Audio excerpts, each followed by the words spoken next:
जम्बूद्वीपे भरतखंडे आर्यावर्ते भारतवर्षे। जम्बू टॉक्स देखने वाले हमारे सभी दर्शकों का बहुत बहुत स्वागत, अभिनंदन। मैं हूं आपके साथ निधीश गोयल, करता हूं आप सभी का यथोचित अभिवादन। ब्रह्मास्त्र मूवी रिव्यू। वैसे मैं बहुत ज्यादा मूवी रिव्यूज करता नहीं हूँ, लेकिन कुछ लोगों की डिमांड्स थी कि काफी कमेंट्स आ रहे थे कि आप कुछ अच्छी मूवीज का, एटलीस्ट अच्छी मूवी से मतलब जो बड़ी मूवीज हो या जिनका नाम जो है वो ज्यादा हो रहा हो, उन पर रिव्यू जरूर करिए। तो मुझे लगा कि ये ना ब्रह्मास्त्र मूवी पर रिव्यू करना चाहिए। हालांकि लेट रिव्यू इसलिए कर रहा हूँ क्योंकि मैं ये सोचता भी था और जानना भी चाहता था कि क्या जो मेरी सोच है ब्रह्मास्त्र मूवी देखने के बाद में, क्या जनता की भी वैसी ही सोच है, या फिर मैं जबरदस्ती की अपनी एक सोच अपने किसी पूर्वाग्रह के कारण से बना रहा हूं। लेकिन जब मैंने मूवी देखी और उसके साथ साथ में मैंने लोगों से भी बातचीत उसके बारे में की, तो मुझे लगा कि शायद वो एग्जैक्टली वो बात नहीं कह पा रहे हैं जो मैं कहना चाह रहा हूं या मैं सोच सोच रहा हूं, लेकिन उनकी सोच और हमारी सोच दोनों आपस में मिलती जरूर है।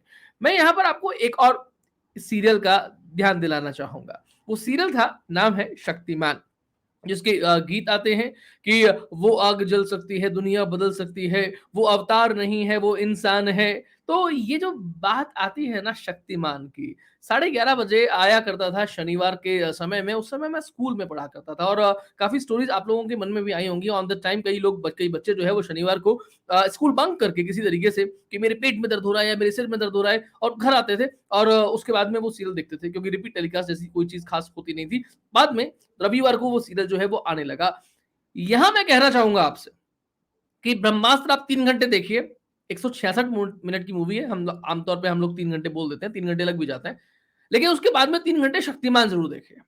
I am telling you, mood आपका तब जाकर के सही होगा जब आप 3 घंटा शक्तिमान देख लेंगे। शक्तिमान सीरियल में भी शुरुआत में जब टाइटल सॉन्ग आया करता था, तब चक्रों का जागरण दिखाया जाता था। कैसे मूलाधार चक्र, स्वादिष्ठान चक्र, कुंडलिनी जो है वो जागृत होती है एक एक तरीके एक एक करके, और उसके बाद में कैसे शक्तिमान जो है वो बनता है। शक्तिमान सीरियल का आप शुरुआती पार्ट देख लीजिएगा, पहला एपिसोड देख लीजिएगा कि शक्तिमान शक्तिमान कैसे बना। तो पॉइंट इज लाइक, मुझे ऐसा लग रहा है ब्रह्मास्त्र मूवी देखने के बाद में और इसकी जैसी कुछ और मूवीज देखने के बाद में भी, चाहे वो सत्यमेव जयते 2 हो या फिर ओम जो राष्ट्र कवच, जिसमें आशुतोष राणा बार बार बोलते हैं राष्ट्र जय भवानी जय भवानी। सर, गदर में सनी देओल जो है वो हैंडपंप उखाड़ लेते थे, लेकिन आप जिस तरीके से दिखाना चाह रहे हैं, ऐसा लगता है कि राष्ट्रभक्ति और देशभक्ति का मखौल उड़ाया जा रहा है, मखौल बनाया जा रहा है, मजाक उड़ाया जा रहा है। आप राष्ट्रवाद को एक तरीके से रंगना चाहते हैं अपने पैसों के रंग में, और उसके लिए आप वो सब कुछ कर रहे हैं जो आपको नहीं करना चाहिए। एंशिएंट विजडम के नाम पर, भारत भक्ति के नाम पर, भारत के लिए ज्ञान के नाम पर, पुरातन ज्ञान के नाम पर, भारतीय प्राचीन विज्ञान के नाम पर आप वो सब कुछ कर रहे हैं जिस तरीके से आप हिंदुस्तान का, भारत का मजाक बना सकें। आप सोचिएगा, इस फिल्म में, ब्रह्मास्त्र में, जो बेसिकली आप इसको प्रेमास्त्र बोल रहे हैं, कुछ लोग इसको लवास्त्र बोल रहे हैं, अब आप कुछ भी बोल सकते हैं, क्योंकि फिल्म के 2 पार्ट्स अगर हम लें, इंटरवल से पहले का और इंटरवल के बाद का, तो इंटरवल से पहले के पार्ट में जो एक अस्त्रों की कहानी दिखाने की कोशिश की गई है। हालांकि ये बात भी सही है कि अस्त्रों की कहानी में अस्त्र कहां पर है, क्योंकि आपको ब्रह्मास्त्र एक शब्द तो सुनने में सही मिलता है, लेकिन आपको वायवास्त्र की जगह पवनास्त्र सुनने को मिलता है। आपको जो है वो वर्णास्त्र की जगह आपको जलास्त्र सुनने को मिलता है। आपको आग्नेयास्त्र की जगह अग्नि अस्त्र सुनने को मिलता है। यानी कि आप 10 साल एक फिल्म की कहानी पर काम करते हैं। कैसा काम करते हैं? मैं यहां पर बात कर रहा था प्रेम की, और जब भारत में प्रेम की बात आएगी तो सबसे पहले बात किसकी आएगी? भगवान श्री कृष्ण और राधा रानी की बात आएगी, राधे गोविंद देव जी की बात आएगी। लेकिन आप ये भी सोचें कि उसी प्रेम के साकार प्रतिरूप भगवान श्री कृष्ण, जो बंसी भी बजाते हैं तो बांस भी बजाते हैं, और वो जब बंसी बजाने के बाद में वहां से निकलते हैं अपने गोकुल से, वृंदावन से जाते हैं, मथुरा में आते हैं, और मथुरा के बाद में वो कभी गोकुल वृंदावन गए नहीं, लेकिन फिर कहां जाते हैं सीखने के लिए? ऋषि सांदीपनि के आश्रम में वहां जाते हैं।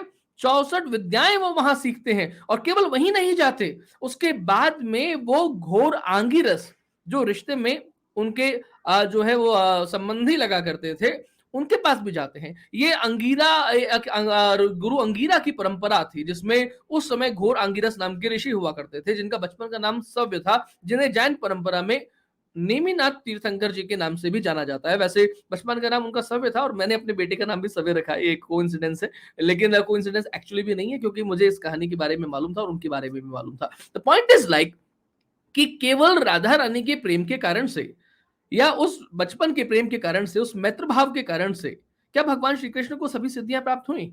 एक मनुष्य के रूप में भगवान श्री हरि विष्णु जब भगवान श्री कृष्ण का अवतार लेते हैं, तब भी वो ऋषि सांदीपनि के आश्रम में जाते हैं, वो घोर आंगिरस के आश्रम में जाते हैं, और उसके बाद भी लगातार अपने ऋषि मुनियों के आश्रमों में जाकर के उनके चरणों में बैठ करके सिद्धियां प्राप्त करते हैं, मंत्रों की शक्तियां प्राप्त करते हैं। और कुछ नहीं तो महाभारत देख लेते कि किस तरीके से पांडु पुत्र अर्जुन 12 वर्षों के लिए वनवास पर जाते हैं और कैसे वो वहां पर सिद्धि प्राप्त करते हैं। उर्वशी स्वर्ग की अप्सरा जब उनके साथ में एक साहचर्य करना चाहती है, प्रेमालाप करना चाहती है, तब भी वो डिगते नहीं है अपने कर्तव्य पथ से।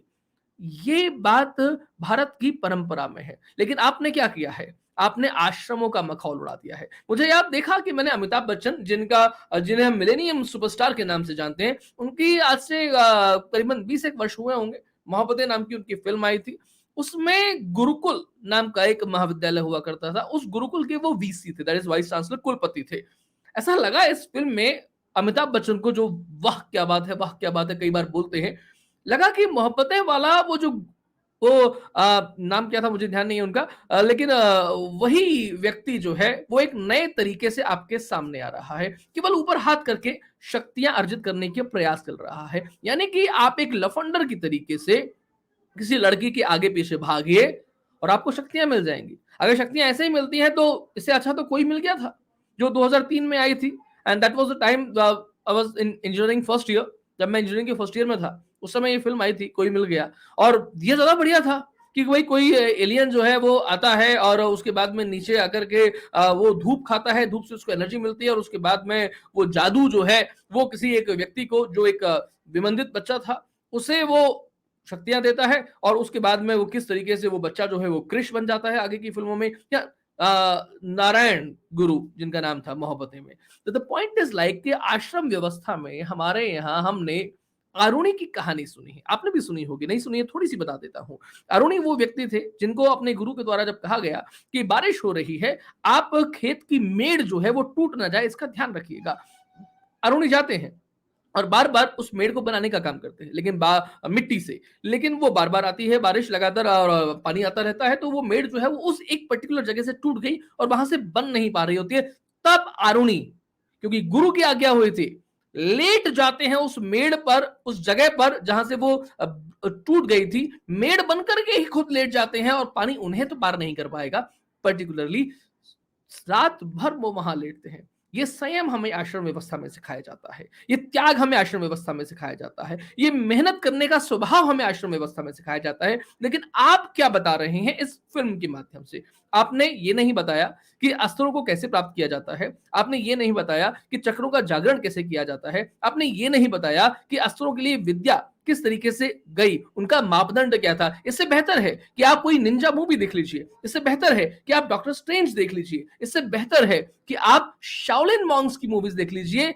वहां आपको फिर भी ये जानने को मिलेगा कि किस तरीके से कोई व्यक्ति जाता है और बरसों बरस लगाता है और उसके बाद में वो डेवलप होता है। ऐसे डेवलप नहीं होता है कि आपके पास में एक शक्ति है और आप पानी में हाथ डालते हैं और आग जो है वो आपको जला नहीं पाती है। द पॉइंट इज लाइक 10 साल इन्हें ये नहीं कहानी बनाने में नहीं लगे हैं, 10 साल इन्हें इस कहानी को मोल्ड करने में लगे हैं, बिकॉज ये जलालुद्दीन रूमी के ऊपर ये कहानी थी, जैसे सूफीज्म के नाम से लोग जानते हैं। हालांकि ये और बात है कि वही सूफी संत अपनी एक पुस्तक है उनकी, जिसमें पुस्तक में ये लिखता है कि तुर्की वाले लोग जो हैं वो बड़े अच्छे हुआ करते थे, लेकिन आपके यहाँ के यानी कि हिंदुस्तान के, भारत के जो लोग हैं वो काले हैं, वो अगली हैं, और उन्हें जो है वो सिखाने दिखाने की जरूरत है। और ये रूमी कोर्स हमारे हिंदुस्तान में आज चल रहा है, उसी रूमी कोर्स पर आधारित ये ड्रैगन नाम की फिल्म बनाना चाह रहे थे, लेकिन चूंकि समय का पहिया है, और समय का पहिया जो है वो कभी रुकता तो है नहीं, और ये समय का पहिया वही है कि आज से 2 साल पहले अगर ये फिल्म बनाते तो कहां जाते? अजमेर शरीफ पर चद्दर चढ़ाने के लिए, चादर चढ़ाने के लिए। लेकिन अब कहां जाना पड़ रहा है?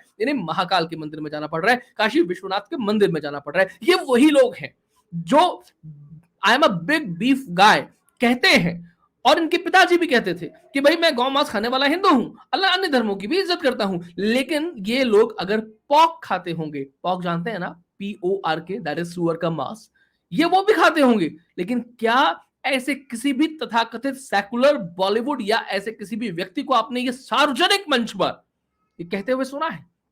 आप बहुत सारी राजनीतिक पार्टियों के राजनेताओं से ये कहते हुए सुन लेंगे, आप इस तरीके के लोगों से ये कहते हुए सुन लेंगे कि मैं बीफ खाता हूं, भारत के इस स्टेट में बीफ खाया जाता है, हम गौमांस खाने से परहेज नहीं कर सकते, उसे धार्मिक आधार पर नहीं जोड़ा जा सकता। लेकिन जब पॉक की बात आएगी, PORK, पॉक दैट इज सुअर का मांस, सार्वजनिक मंच से आप ये नहीं कह सकते कि मैं पॉक खाता हूं। यही समस्या है और इसी समस्या को हमें दूर करना पड़ेगा। हमने क्या किया, केवल इतना सा किया कि हमने अपनी बड़ी जो संख्या बल थी, उस संख्या बल को मोबाइल के एक बटन से निकाल दिया। इन्होंने 10 साल जो है वो वही करने में लगाया। आप अगर ये कह सकते हैं कि आप मूवी नहीं बनाएंगे तो हम क्या करेंगे, आप ये कह सकते हैं कि हमने मूवी बनाई है, आप देखिए या नहीं देखिए, तो हम भी कह सकते हैं कि हमारे मंदिरों में जो गौ भक्षक होगा वो नहीं आएगा। हमने क्या किया, केवल बॉयकॉट किया, बॉयकॉट बॉलीवुड किया। हमने कोई हिंसा भी नहीं की, क्योंकि नरेटिव का जवाब, नरेटिव का उत्तर नरेटिव बदलने के साथ में ही दिया जाता है। और यही जो क्रम है, अब वो क्रम चल पड़ा है। सोचिएगा, स्वर्गलोक और इंद्रलोक, अगर ये दो बात मैं कहूं आपसे, तो स्वर्गलोक की बात सुनते ही आपके दिमाग में कौन सी तस्वीर आती है? तस्वीर आएगी जहां पर इंद्र भगवान बैठे हैं, साथ में वरुण देव है, पवन देव है, ऐसे बहुत सारे और भी देव हैं, और गुरु बृहस्पति भी है, और अप्सराओं का जो है वो नृत्य गान चल रहा है, वो आराम से बैठे हुए उस नृत्य गान को देख रहे हैं। दैट इज स्वर्गलोक। यानी कि आप धरती पर पुण्य अर्जित करिए और पुण्य का फल जो है आपको क्या मिलेगा? भोग की राजधानी में। और भोग की राजधानी कौन सी है? वो स्वर्ग है, जहां अप्सराएं नृत्य करती हैं। ये स्वर्गलोक की परिभाषा किसने बताई है? क्या ये आपके शास्त्रों में लिखी हुई है? इसे स्वर्गलोक कहते हैं या इसे इंद्रलोक कहते हैं। वो वरुण देव जो जल के देवता हैं, उन्हें कोई और काम नहीं है।